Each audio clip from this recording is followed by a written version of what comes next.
আসসালামু আলাইকুম। Technique educare একাডেমিতে আপনাদের সকলকে স্বাগতম। আজকে ফার্সি শব্দ মনে রাখার একটা সহজ টেকনিক নিয়ে আলোচনা করব, যেটার সাহায্যে আমরা খুব সহজেই ফার্সি শব্দগুলো মনে রাখতে পারি। এখানে দেখেন,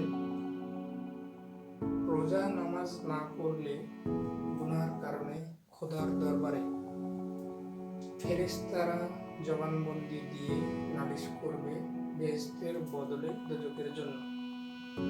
আদমি, বাদশাহ ও বেগম চশমা ও তোশকের আমদানি রপ্তানির পর দোকান দপ্তর বন্ধ করে জিন্দা জানোয়ারের নমুনা নিয়ে গেল দৌলত মেথরের বাড়ি হাঙ্গামার তারিখ দস্তখত করতে।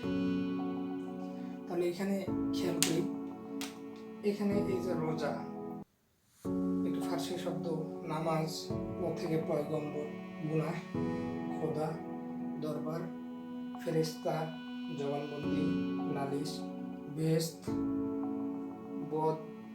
বদলে থেকে হচ্ছে বদমাশ, দোজখ, আদমি, বাদশাহ, বেগম, চশমা, তোশক, আমদানি রপ্তানি, দোকান দপ্তর, বন্ধু থেকে হচ্ছে বান্দা, জিন্দা জানোয়ার, নমুনা, দৌলত, মেথর, হাঙ্গামা, তারিখ, দস্তখত। এগুলো কি শব্দ? এগুলো ফার্সি শব্দ। তাহলে এই ছন্দের সাহায্যে আমরা খুব সহজেই ফার্সি শব্দগুলো মনে রাখতে পারি।